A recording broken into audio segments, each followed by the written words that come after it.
আসসালামু আলাইকুম। সংবাদে আপনাদের সবাইকে স্বাগতম জানাচ্ছি আমি নুসরাত। শুরুতেই সংবাদ শিরোনাম। বাংলাদেশের সর্বশেষ গুরুত্বপূর্ণ আপডেট সংবাদে আপনাকে স্বাগত। শুরুতেই সংবাদ শিরোনাম, পরে বিস্তারিত। প্রথমেই জানাবো আমাদের হাতে থাকা সর্বশেষ গুরুত্বপূর্ণ সবথেকে তাজা আপডেট সংবাদ। শরিকদের ৮৫ আসন ছাড় দিল জামাত ইসলাম। আসন্ন ত্রয়োদশ জাতীয় সংসদ নির্বাচনে ১০ দলীয় জোটের ঐক্যের মাধ্যমে ২১৫টি আসনে নির্বাচন করবে জামাত ইসলাম। বাকি ৮৫ আসনে অন্য দলের নেতারা নির্বাচন করবেন। মনোনয়নপত্র প্রত্যাহারের শেষ দিন মঙ্গলবার। এই সিদ্ধান্ত জানিয়েছে সংশ্লিষ্টরা। এরপর জানাবো, শক্তি বাড়াচ্ছে জামাত ইসলাম। বিএনপির ক্ষমতায় যাওয়ার পথ মোটেও সহজ নয়, দ্য ডিপ্লোম্যাটের রিপোর্ট। বাংলাদেশের আসন্ন ত্রয়োদশ জাতীয় সংসদ নির্বাচনকে ঘিরে রাজনীতির মাঠে ক্রমেই উত্তপ্ত হয়ে উঠছে। শুরুতে যেখানে বিএনপির নিরঙ্কুশ এগিয়ে থাকার ধারণা করা হয়েছিল, সেখানে সময় গড়ানোর সঙ্গে সঙ্গে সেই সমীকরণ জটিল হয়ে উঠেছে। একদিকে ক্ষমতাচ্যুত আওয়ামী লীগের মাঠে না থাকা বিএনপিকে স্বস্তি দিয়েছে, কিন্তু জামাতের সামনে বিএনপি এখন কোনো শক্তি নয়। এদিকে প্রস্তুত না হয় চানখারপুলে আনাসহ ৬ জনকে হত্যা রায় হবে না আজ। প্রস্তুত না হয় গণ অভ্যুত্থানে রাজধানীর চানখারপুলে ৬ জনকে হত্যার ঘটনায় মানবতা বিরোধী অপরাধের মামলার রায় আজ দেয়া হয়নি। রায় পিছিয়ে আগামী ২৬শে জানুয়ারি দিন ধার্য করা হয়েছে। এবারে জানাবো, গণভোটে হ্যাঁ ভোটের পক্ষে কাজ করবে জামাত, বললেন শফিকুর রহমান। আসন্ন গণভোটে বাংলাদেশ জামাত ইসলাম হ্যাঁ ভোটের পক্ষে কাজ করবে বলে জানিয়েছে দলটির আমির ডক্টর শফিকুর রহমান। শফিকুর রহমানের পক্ষ থেকে আজ এসব বিষয় নিশ্চিত করা হয়েছে। তিনি বলেন, গণভোটের ব্যাপারটি নিয়ে আমরা সবার মধ্যে হ্যাঁ ভোটের প্রচারণা চালাবো। আগামীর নতুন বাংলাদেশ গড়ে তুলতে গণভোটে হ্যাঁর কোনো বিকল্প থাকবে না। এবং সর্বশেষ জানাবো, আবারও গ্রেপ্তার ইভ্যালির শামীমা এবং মোহাম্মদ রাসেল। আবারও গ্রেপ্তার হয়েছেন ইভ্যালির পরিচালক মোহাম্মদ রাসেল এবং তার স্ত্রী শামীমা। তাদেরকে আটক করা হয়েছে। ইতিমধ্যেই বিষয়টি নিশ্চিত করা হয়েছে। প্রিয় দর্শক, এতক্ষণ শুনছিলেন সংবাদ শিরোনাম, এবারে বিস্তারিত। তবে তার আগে বন্ধুরা, অনুরোধ থাকবে এই সংবাদটিতে একটি লাইক দিন।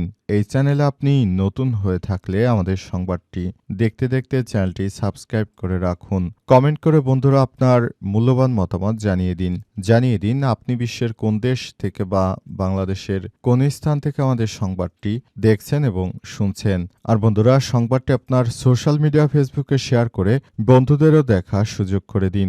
গাজা যুদ্ধে আপনি যদি নিরীহ ফিলিস্তিনিদের ভালোবেসে থাকেন, কমেন্টে ইয়েস লিখে পুরো বিশ্বকে জানিয়ে দিন। এবারে বিস্তারিত। শরিকদের জন্য ৮৫ আসন ছাড় দিল জামাত ইসলাম। আসন্ন ত্রয়োদশ জাতীয় সংসদ নির্বাচনে ১০ দলীয় জোটের ঐক্যের মাধ্যমে ২১৫টি আসনে নির্বাচন করবে জামাত ইসলাম। বাকি ৮৫ আসনে অন্য দলের নেতারা নির্বাচন করবেন। মনোনয়নপত্র প্রত্যাহারের শেষ দিন মঙ্গলবার এই সিদ্ধান্ত নিয়েছে সংশ্লিষ্টরা। এর আগে জামাত ইসলাম ১৭৯ আসনে নির্বাচন করার ঘোষণা দিয়েছিল। ৪৭টা আসনে ইসলামী আন্দোলন বাংলাদেশের জন্য রেখে বাকিগুলো NCP, Bangladesh Khelafate Majlis, LDP, AB party, BDP, Nezame Islam পার্টির মধ্যে বন্টন করা হয়েছিল। তবে ইসলামী আন্দোলন এই জোটে না আসায় তাদের আসনগুলো বাকিদের মধ্যে বন্টন করে দেওয়া হয়েছে। এর মধ্যে এনসিপির ৩০টি, বাংলাদেশ খেলাফতে মজলিসের ২৩টি, খেলাফতে মজলিসের ১২টি আসন নিশ্চিত হয়েছে বলে জানা গেছে। তাদের আরও কিছু আসন উন্মুক্ত রাখা হয়েছে। বিকেলে মনোনয়নপত্র প্রত্যাহারের শেষ সময়ের পর জোটের পক্ষ থেকে চূড়ান্ত তথ্য জানানো হবে বলে জামাতের সহকারী সেক্রেটারি জেনারেল এবং কেন্দ্রীয় প্রচার ও মিডিয়া বিভাগের প্রধান এহসানুল মাহবুব জুবায়ের জানিয়েছেন। রাজনৈতিক বিশ্লেষকরা মনে করছেন, ইসলামী আন্দোলন জোটে না আসায় জামাতের আসন সংখ্যা বাড়লেও জোটগত শক্তির ভারসাম্য বজায় রাখতে শরিকদেরও উল্লেখযোগ্য আসন ছাড় দিয়েছে জামাত ইসলাম। এবং জামাত ইসলাম জানিয়েছে, শরিকদেরকে আমরা কোনোভাবেই তাদেরকে লস করাতে চাই না। তাদেরকে আমাদের সঙ্গে রেখে আগামী জাতীয় সংসদ নির্বাচনে একসঙ্গে বেশি বেশি আসন পাওয়ার জন্য জামাত ইসলামের পক্ষ থেকে আসলে এই বিষয়টি নিশ্চিত করা হয়েছে এবং পুরোপুরি সিস্টেমটিকে একটি ধারায় প্রচলিত করার ব্যাপারটি বলা হয়েছে। শক্তি বাড়াচ্ছে জামাত, বিএনপির ক্ষমতায় যাওয়ার পথ মোটেও সহজ নয়। দ্য ডিপ্লোম্যাটের রিপোর্ট। বাংলাদেশের আসন্ন ত্রয়োদশ জাতীয় সংসদ নির্বাচন ঘিরে রাজনীতির মাঠে ক্রমেই উত্তপ্ত হয়ে উঠছে। শুরুতে যেখানে বিএনপির নিরঙ্কুশ এগিয়ে থাকার ধারণা তৈরি হয়েছিল, সেখানে সময় গড়ানোর সঙ্গে সঙ্গে সেই সমীকরণ জটিল হয়ে উঠেছে। একদিকে ক্ষমতাচ্যুত আওয়ামী লীগের মাঠে না থাকা বিএনপিকে স্বস্তি দিচ্ছে, অন্যদিকে জামাত ইসলামী দ্রুত গতিতে শক্তি সঞ্চয় ও সংগঠিত উত্থান বিএনপির জন্য বড় চ্যালেঞ্জ হয়ে দাঁড়াচ্ছে। বিশেষ করে তরুণ ভোটারদের মধ্যে জামাতের প্রভাব বৃদ্ধি, বিশ্ববিদ্যালয় নির্বাচনগুলোতে তাদের সাফল্য এবং মাঠ পর্যায়ে সক্রিয়তা বিএনপির জন্য উদ্বেগের কারণ হয়ে উঠেছে। ফলে বিএনপি এখনও এগিয়ে থাকলেও ক্ষমতায় যাওয়ার পথ মোটেও সহজ নয়, তা ক্রমেই স্পষ্ট হয়ে উঠেছে। এই নির্বাচনে মূল লড়াই হচ্ছে মধ্য ডানপন্থী বিএনপির নেতৃত্বাধীন জোট এবং কঠোর ডানপন্থী জামাত ইসলামের নেতৃত্বাধীন জোটের মধ্যে। একসময় বিএনপির ও জামাত একে অপরের রাজনৈতিক মিত্র ছিল এবং একসঙ্গে নির্বাচন করতে, এমনকি 2001 থেকে 2006 মেয়াদে বিএনপি সরকারের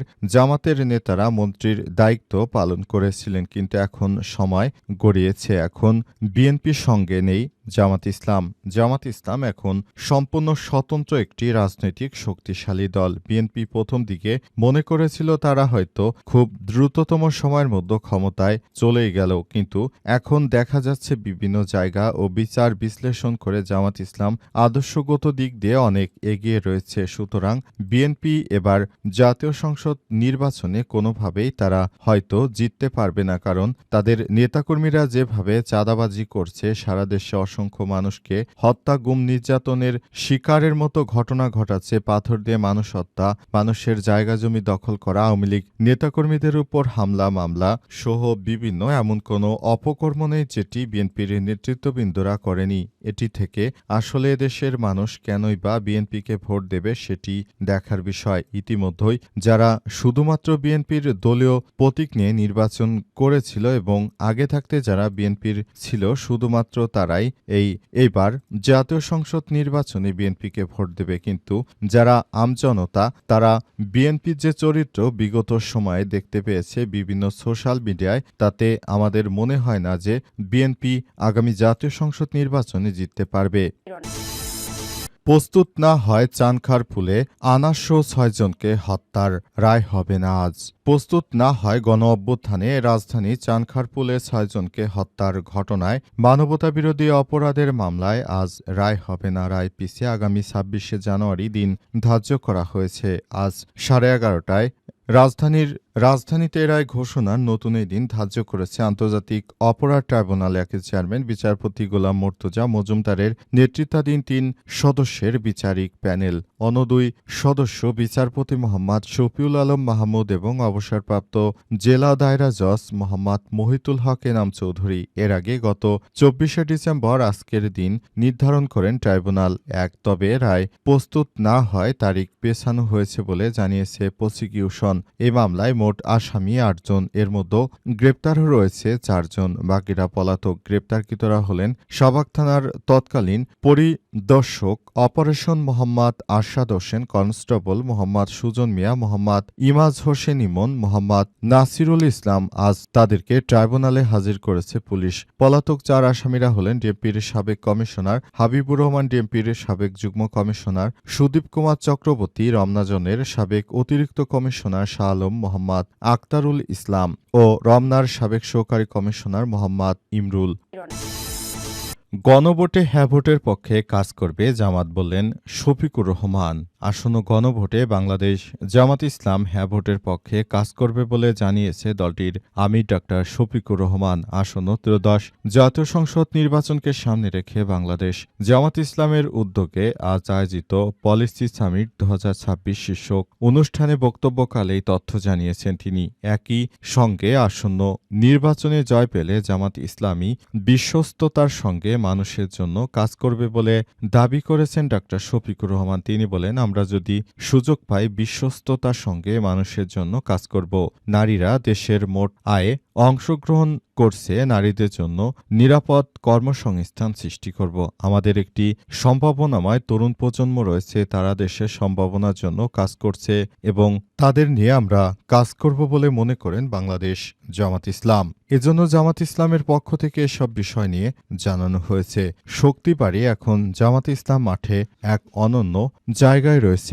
এখান থেকে জামাত ইসলামকে হটাতে হলে বিএনপিকে আরও বেশি শক্তি অর্জন করতে হবে, কিন্তু বিএনপি চাঁদাবাজি, সন্ত্রাসী, রাহাজানি কর্মকাণ্ডের কারণে বিএনপির নেতাকর্মীরা এখন নির্বাচনের কারণে অনেকটা চুপচাপ রয়েছে। আগামী জাতীয় সংসদ নির্বাচনের পরই সারা দেশে বিএনপির এই কর্মকাণ্ড শুরু হয়ে যাবে। তারা মূলত বিএনপির নেতাকর্মীরা অনেক বেশি আওয়ামী লীগের নেতাকর্মীদের জন্য মাঠে কাজ করছে। আশা করা হচ্ছে তারা আগামী জাতীয় সংসদ নির্বাচনের পরে আওয়ামী লীগকে ফেরত আনার ব্যাপারটি নিয়ে সবথেকে বড় ভূমিকা রাখতে পারে, এমনটাই মনে করা হচ্ছে।